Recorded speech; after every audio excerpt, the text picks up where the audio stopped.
Will injecting water mist into your offset smoker result in a more tender and juicy brisket? That's what we're gonna find out in this experiment, so let's get smoking.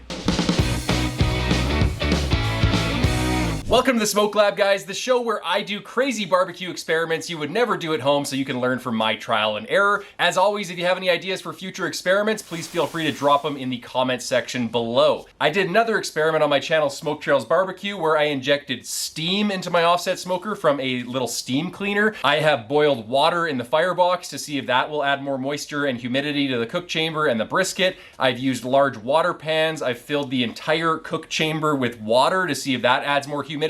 But the one thing that I haven't tried yet is just injecting cold water from an irrigation system product into the smoker. That means that I won't have to independently have electricity to heat an electric steam cleaner to inject steam into the offset smoker, and I can just turn on the hose and inject water mist into the smoker. So what I'm using for this experiment is the Foggit water mister. It just plugs onto the end of your hose.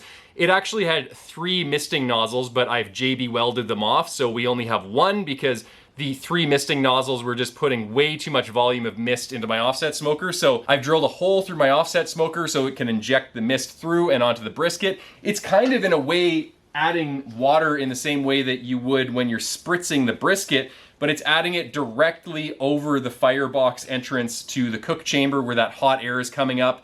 Theoretically, it's gonna mix with that spray. As it sprays into the cook chamber, it's going to superheat this mist. It's going to commingle with the convective air currents, and it's gonna raise the relative humidity in the cook chamber and hopefully keep our brisket really juicy and moist. So the rub I'm using in this video is from Spiceology. It's their SPG blend. This is really good on brisket, and I've used it in a couple videos. Really tastes amazing. My whole family loves it. So what I'm gonna do is just spritz the bottom of the brisket with some basic water. That's all I use for a binder. I don't use mustard or anything like that. I find water just works fine for keeping the rub adhered to the brisket. I'm gonna do a nice ample coating on the bottom, and then I'm gonna get the sides. We'll flip this beefy boy over and we'll give him a spritz on top, again, to act as a binding agent. And we'll give it another coat of the rub. I like to go a little bit heavier on top because it gives the brisket a nicer look and better bark. Okay, now we're gonna let this sweat out on the counter while we head out to my Oklahoma Joe's Longhorn offset smoker, and we're gonna fire it up. Now, I've got some sticks set up in the firebox. I'm using my Oklahoma Joe's charcoal starter to light the fire. In this case, I don't have any charcoal in here, but normally I will because it's a little bit easier to start it up. But this wood is really dry and I've cut it really thin, and I've got this charcoal starter, so I'm not too worried about it.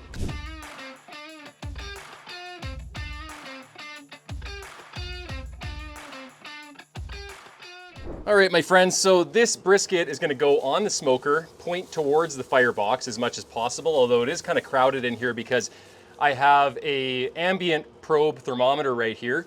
We'll call this the dry bulb thermometer. That's gathering the data on the ambient temperature of the convective hot air that's coming over top of the water pan here. And then we have what's called a wet bulb thermometer. It's basically another ambient air probe that is wrapped in cotton sheathing, and the cotton dips down into a water reservoir so that it wicks up moisture, so that the probe is always surrounded by wet cotton, and that is measuring the wet bulb temperature of the air. And when I combine these two, the dry bulb and the wet bulb, I can get relative humidity, and I can compare it to the control brisket that I'm gonna smoke in the same way, but I'm gonna do it without the water misting. So we'll close this up, and then we'll move over to the firebox side, and you can see that I've drilled a hole into the smoker right there, and that's where I'm going to insert the water mister. So again, what I'm using is the Foggit water mister. It's been modified so that the 2 nozzles are JB welded shut, and it just has 1 nozzle. This is what the mist looks like. So it's a pretty fine mist, and now I'm going to insert this into the smoker like so. And if we open up the main chamber, you can see how the water is now misting into the main cooking chamber as the air flows up. It mixes with it. It looks like really wet right now because the firebox is not very hot. I'm gonna add some more logs into there, and hopefully this turns into more of a vapor and less of a spray.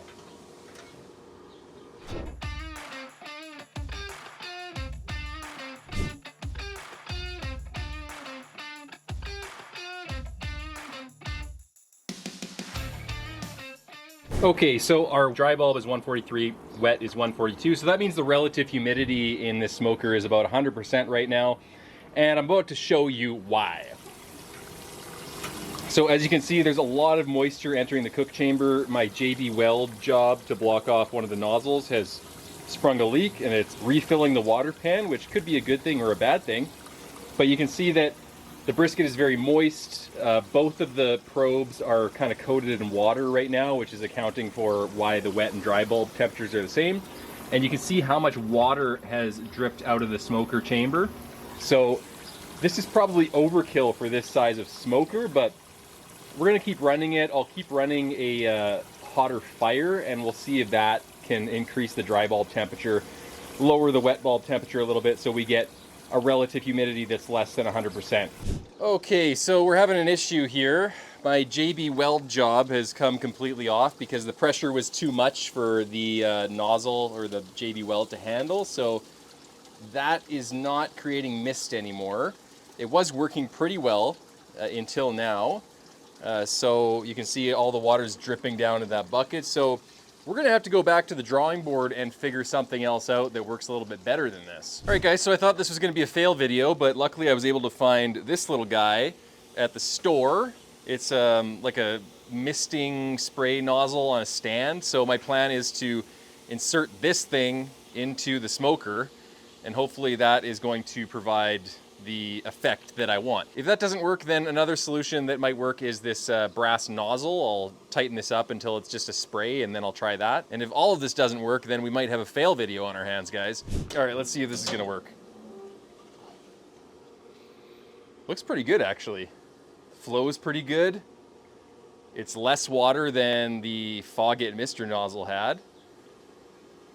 So I think this might actually be a better solution. All right guys, we are now 8 hours into this cook, and this brisket is sitting at around 162 degrees Fahrenheit.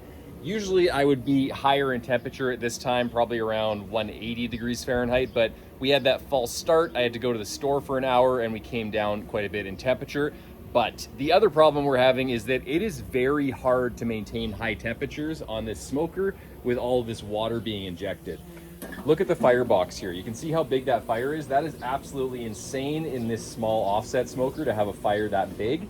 And that's only translating to a temperature of around 225 degrees Fahrenheit. So to get up to 300 degrees Fahrenheit, which is where I want to be to render the fat cap at this point in the cook, I really need to shovel in more wood. And that means I'm basically going to be adding splits this size into this fire that's already raging that hot, which is pretty crazy. But that's what we have to do because this water mist is suppressing the temperature so much. It is really insane. I'm really interested to see what the outcome of this cook is gonna be because it's using a lot more fuel than normal. All right guys, it is midnight and this brisket has been cooking for 12 hours. I was never able to get the internal temperature above the 175 mark. It just would not go above that temperature. I think there was just too high a volume of cold water going into the smoker for that fire to overcome, even though I was putting a lot of wood and fuel in that fire. But we got 12 hours of cook time. Tomorrow I'm going to weigh both briskets, the control brisket and this brisket, and see what the difference is in terms of final weight. This brisket is feeling a lot heavier, and you can tell that it's retained a lot more moisture. The fat is pretty decently rendered. Well, it's not really as well rendered as I would like. It's still kind of bouncy, but hopefully the long hold will even that out. The temperature right now is just hovering just below 170, but it is probing quite nicely.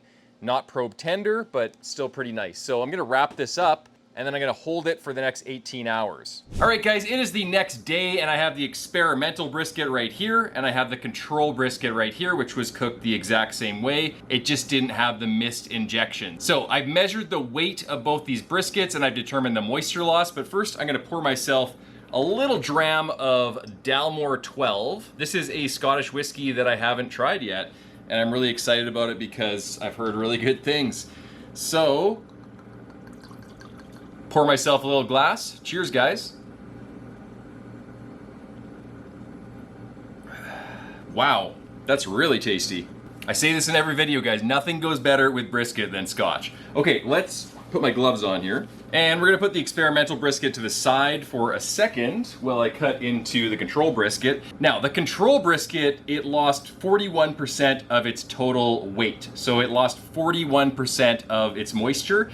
And the experimental brisket only lost 31% of its moisture. So the experimental brisket that was mist injected with the water mist in the offset smoker, it lost a whole 10% less moisture. So there's 10% more moisture and water in that brisket. So I'm really interested to see if that translates into more juiciness and tenderness.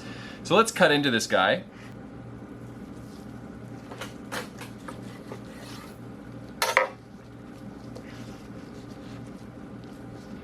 I'll give you guys a look. It is looking really nice. It's looking quite juicy. Just get some board tallow on there so it doesn't oxidize. And I'm gonna take a slice of the flat, right about here. That's a little bit of a thicker slice, if I don't say so myself, but let's see if that pulls apart nicely. So that's a pretty nice looking slice. It pulls apart really easily. Let's see what it tastes like.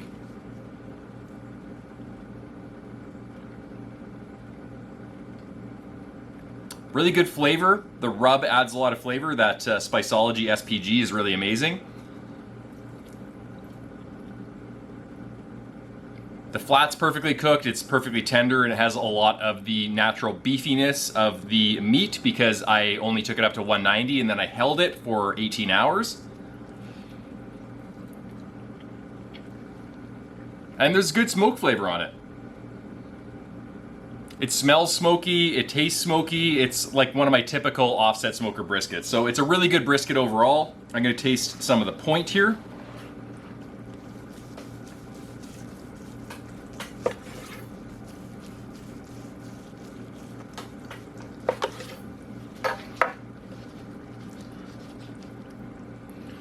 So there is a slice of the point.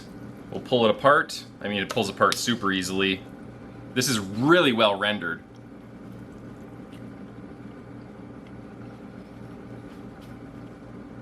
It's good. Good fat rendering, good collagen rendering on the inside, good fat rendering on the top of the brisket. The problem here is it's a little bit too dry on the edges. The edges got a little bit too much heat. But it's a good brisket overall. I'll give you guys another close-up. That is the point. Super juicy. Super tender. So let's take a look at the experimental brisket now. I'm just gonna take a smell. It smells a lot smokier than the control brisket. I'm going to slice into this guy. It's slicing really nicely. Oh my God. Did you guys just see all that juice that came out?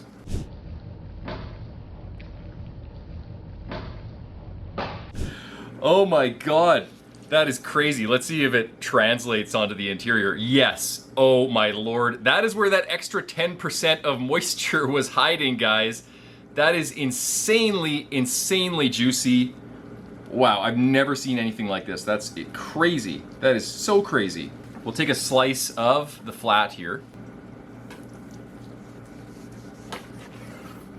And I'll give you guys a close-up. So I'm just pulling the point apart, pulls apart easily. The flat down below pulls apart really easily. Let's give it a taste.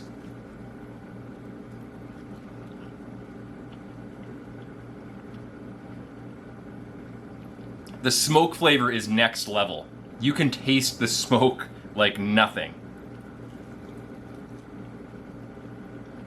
The tenderness is good. It's very, very beefy. It's got a really prime ribby type texture and flavor, but it's not as tender as the control brisket. And I think that's because we couldn't get above 170 during the cook because the water was suppressing the temperature so much. But it is still really tender, and that 18-hour hold made it really tender. The other issue is that the fat, it's not fully rendered. It's kind of hard.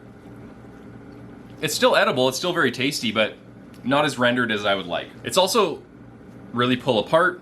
Okay, so let's cut this guy. Just put those burnt ends to the side. And I'll give you guys a look at the point. I can tell that it's not as tender as the other brisket, the control brisket. Like, if I pull it apart here, it pulls apart pretty easily, but it's still got a little bit of tug. This one actually pulls apart pretty nicely. It's more prime ribby in texture and steaky in texture. It still pulls apart and it's still good to eat, but it's just not as super rendered as the control brisket. So let's take a taste of the point here.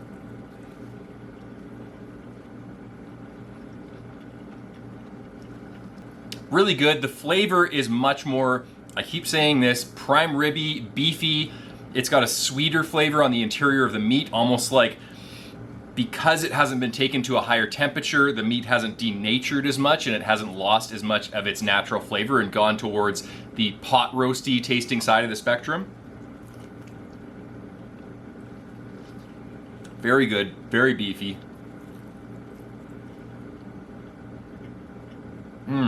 So smoky too. Like, this is the smokiest brisket I've ever eaten, guys. So smoky.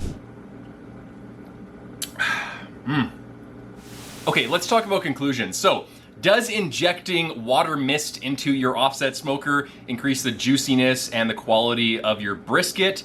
Yes, it does, but in a way it doesn't as well. The thing that I found is that the smoke flavor on this brisket was 100% more prominent than the control brisket. So in some way, this water vapor being injected in the offset smoker is creating more smoke flavor. My theory for that is that the meat is staying more moist throughout the entire cook and it's attracting more smoke particles as a result and allowing that smoke flavor to build up. Second, the water retention of the brisket where we injected mist into the offset smoker was much higher than the control brisket by about 10%, which is a huge difference, and you saw how much juicier it was on camera. So injecting mist into the offset smoker does increase the juiciness of the brisket. So those are the two pros, but there's also two cons to doing it this way. One, it was really hard to maintain temperatures in the smoker because all of that mist was suppressing the temperatures so much that I really had to build a raging fire in the firebox. Too big of a fire. It took up too much fuel and I couldn't even get the temperatures above 225 because that mist was suppressing temperatures too much.